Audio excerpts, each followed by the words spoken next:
Y amigos, como prometimos, continuamos con nuestro programa con las entrevistas del día. Ahora, para empezar, tenemos un gran amigo de la libertad y de la democracia en Cuba. Un hombre que está luchando por la libertad de prensa desde prácticamente desde muchacho. Fue uno de los que tuvimos el honor de tener invitados a los seminarios de la Fundación Rescate Jurídico, y en este momento es representante en Cuba de la Sociedad Interamericana de Prensa. Ha tenido que pagar caro sus esfuerzos por la libertad de prensa, pero aquí tenemos a nuestro amigo Henry Constantin.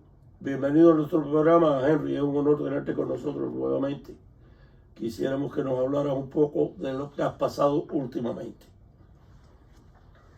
Bueno, en primer lugar, muchísimas gracias por invitarme otra vez. Muchas gracias además por todas las ideas buenas sobre mí.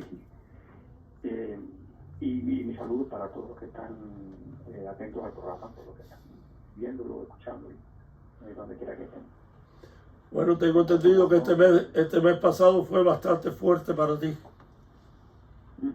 Sí. No, incluso el inicio de este también. O sea, en menos de 30 días tuve 3 arrestos.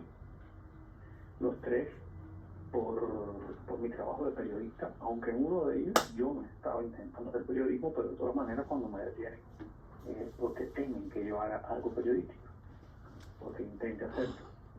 Fueron 2 arrestos el día 4 de septiembre y el día 4 de octubre, porque intenté estar en el juicio a 2 activistas camagüeyanas que están presas ambas. Una de ellas, la que se tomó una foto y la publicó en su Facebook con la bandera cubana y ella desnuda, y la otra persona, su amiga, que intentó apoyarla, que tuvo una posición bastante firme defendiendo mientras estaba en prisión, y que finalmente fue también encarcelada por la libertad. Yo intenté llegar a ambos juicios y como era obvio, como ocurre en Cuba, en ambos casos fui detenido en la misma esquina del tribunal por la autoridad de Estado que estaba allí desplegada. En esos casos fueron en Camagüey y fueron detenciones de horas que no terminaron en multa, ni en sanción, ni en acusación, ni en nada, digamos, administrativo. El segundo caso que me encontraba en La Habana por una cuestión realmente no laboral, temas personales, y había coincidido mi visita con la cumbre del 77 machista. Fui detenido porque en el contexto de esa cumbre la seguridad estaba consideraba que era muy nocivo. Así pude leer eso mismo, esa misma palabra, mi nocividad, fue la que provocó la detención. La leí en uno de los documentos que pude ver cuando me trasladaban de unidad policial a unidad policial, porque estuve detenido en 2 unidades policiales, una de ellas, la de Marianao, dormí una noche y finalmente dormí otras 3 noches en el Vivac, en La Habana, en un establecimiento policial más grande. También fui liberado sin ningún tipo de cargo de acusación, dejando claro que la detención había sido igual de arbitraria, aunque se basó en el pretexto de que yo estaba ilegal en La Habana. Bueno, después de que todos recuerden, hay una ley no derogada que obliga a los cubanos que estén en La Habana de visita de otras provincias o que deseen vivir a tener documentos especiales emitidos por autoridades de La Habana y que son difíciles de obtener para poder estar aquí en la capital de toda Cuba. Ese es un norteamericano, un cubanoamericano de Miami que decide pasarse una semana en Washington, en la capital, y lleva a gestionar documentos. Por supuesto que esa ley existe, pero como muchas leyes en Cuba no se aplican, salvo estos casos. A mí como disidente, pues, él no ha hecho nada, sabemos que además no va a hacer nada que no sea, no sé, su actividad es normal, necesitamos aceptarlo como un pretexto y usarlo. Ejecución selectiva. Exactamente, sí. Ejecución selectiva, como son todas las leyes en Cuba. Eso todo está por obra y gracia de los sátrapas que llevan 60 y pico de años ya haciendo lo mismo con nosotros. Sí, o sí. Henry, después, cuando te detenían, ¿qué tiempo te tenían detenido? Las 2 veces en los tribunales de Camagüey fueron horas. Siempre estuve, en las 2 casos fui liberado antes de las 2 de la tarde. Y desde las 8:30 de la mañana. Y en La Habana me detuvieron el viernes por la tarde, a las 2 de la tarde. Estuve detenido todo lo que quedaba el viernes, el sábado, el domingo, el lunes y toda la mañana del martes. Sí, señor, eso es increíble. Bueno, no es increíble. Eso es de costumbre ya. Henry, ¿tú has oído hablar de la situación que existe en Miami en cuanto a las MIPIMES? A las MIPIMES. En cuanto A las MIPIMES, a las pequeñas empresas que ha autorizado el gobierno que existan en Cuba. Bueno, algo he visto, bueno, algo he leído, mejor dicho. Es un tema polémico, como nos pasa a los cubanos, a los seres humanos. He podido ver que hay pasiones en los dos sentidos y que las cosas se tratan de ver en blanco o en negro. Está muy bien o está muy mal. Y yo creo que la mayoría de las situaciones en las que está viviendo Cuba tienen siempre cosas de los dos lados. Hay grises, creo que casi todos en gris, pero no se puede hablar de que hay, digamos, medidas perfectas o actitudes totalmente correctas, porque siempre hay, en el caso, por ejemplo, de aquellas que se interpretan como que favorecen al régimen, siempre hay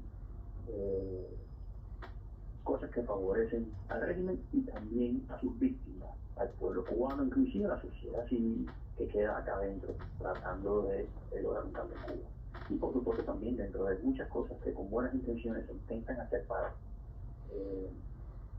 que Cuba sea más libre, para debilitar al régimen cubano, también puede haber elementos que nos fortalezcan. Por otro lado, eso es así, ha pasado con muchos de los temas, con las remesas, con los vuelos, con las inversiones de los extranjeros, de los emigrados, con la migración de los cubanos, que es también algo que tiene una cara positiva y una cara negativa. O sea, positiva para quienes emigran, a corto plazo, pero tiene cara negativa también. Así pasa con todo. Entonces, en estos temas polémicos siempre hay que tratar de ver los efectos, los resultados reales. Y yo creo que ahora mismo Cuba está en una situación en que la represión y los problemas económicos, a esos dos grandes problemas que tienen destruido este país, se ha sumado un tercer problema que es consecuencia de esos dos, que es la emigración. Un pueblo, sobre todo la parte más joven, más emprendedora, de ideas más nuevas, ese pueblo, cuando decide emigrar, en vez de decidir quedarse, está conectado a la nación, a la inmovilidad, a la falta de cambio. Si de Cuba se van, porque la situación aquí se huele tan mal, y se van todos los que pueden, son cambios, todos los que pueden. El 11 de julio del 2024, 2025, es una metáfora, no una fecha que yo sepa que va a ocurrir. Y se van todas esas personas porque su vida fueron económicamente imposible de Cuba. Entonces, empezando en Cuba, simplemente lo que va quedando. Los ancianos en esta mitad, aquí adentro en Cuba, están golpeados por la crisis para hacer cambio, y los que dirigen y la FARC y el MINE son los que están con casi prohibición de emigrar. Entonces, yo creo que todo aquello que contribuye a que haya cubanos que decidan quedarse en Cuba porque ven alternativas, y que esos cubanos que están en Cuba sean de esa parte, digamos, más activa, más independiente, más emprendedora, pues eso es bueno. Eso es un gran efecto. Y al menos de los tres grandes problemas de Cuba, represión, miseria y migración, nos quitaríamos o rebajaríamos el tercero. Verdaderamente, Henry, me siento orgulloso de tus palabras y que hayas sido como fuiste un joven que participó en nuestro seminario y que haya tenido la oportunidad de conocerte y ser amigo tuyo. He hecho un análisis muy humano y muy real. Nada es blanco y negro nada más. Todo tiene sus diferencias.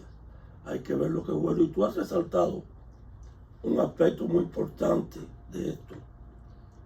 Yo tuve, y digo esto, el aspecto muy importante de esto, porque yo tuve la oportunidad aquí de reunirme con algunos representantes de los MIPINES. Es verdad que pueden existir algunos que tengan relaciones de algún tipo con el gobierno o con la seguridad del Estado. Habrá algunos incluso que sean de la seguridad del Estado específicamente. Pero sí, puedo decir que yo tuve una buena impresión, como la tuve cuando en los seminarios, cuando hablé con algunos de esos jóvenes que son más que nada del campo y que vienen a progresar. Vinieron y se metieron en eso para progresar. No están pensando en irse de Cuba. Cuba es de todo el mundo y todo el mundo tiene que tener derecho. Si fracasan, por lo menos fracasaron tratando. Yo no me voy a quedar con las manos cruzadas porque ellos estén tratando. Yo voy a tomar una posición. Es Orlando González, un abrazo en la distancia. Yo me imagino cuando se tiene una esposa y una hija tan bella, hay que pensar en enfrentar de verdad el futuro de tu hija. Y salir de Cuba, yo sé que... Bueno, dos. Nosotros nos tocó decidir, en el caso mío, huir de Cuba. Y no me arrepiento porque he sido un hombre, dentro de las posibilidades, he sido un hombre afortunado.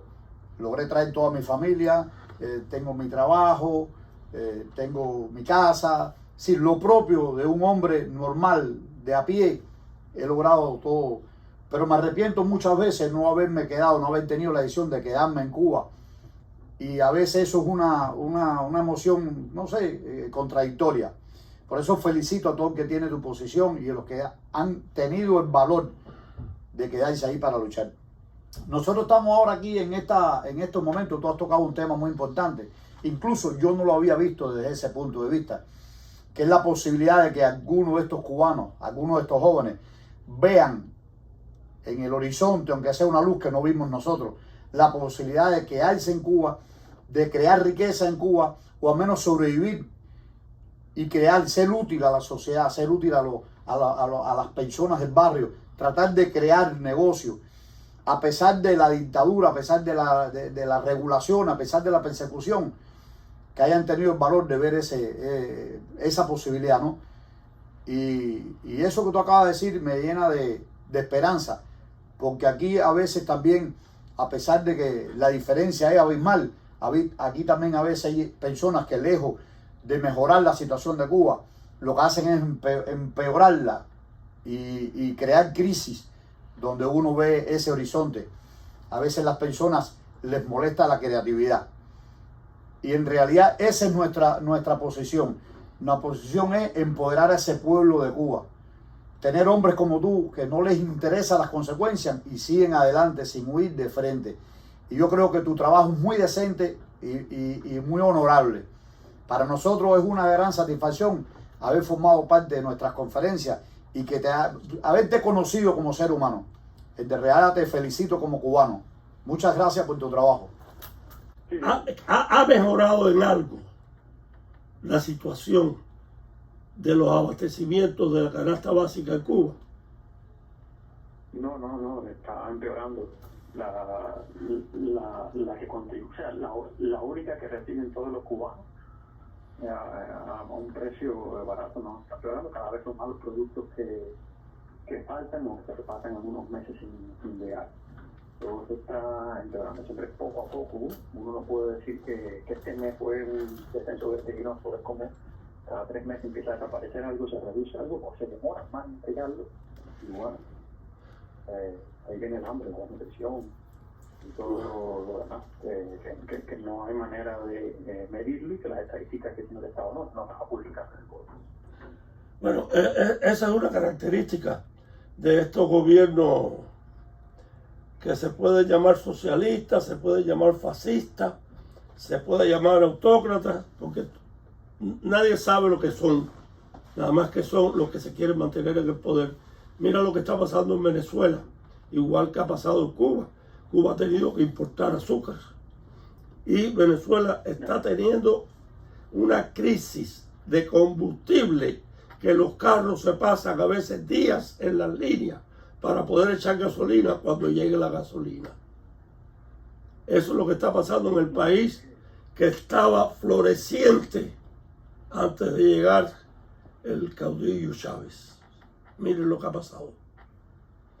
Eso es lo que se puede esperar de esta gente. Es increíble si no estuviéramos viviendo aquí en carne propia. Y eso es lo que podemos esperar de todo. Bueno, Henry, ha sido verdaderamente un placer tenerte con nosotros. Y antes de despedirte, quisiéramos que le dieras un último mensaje por el día de hoy al pueblo cubano y el del exilio.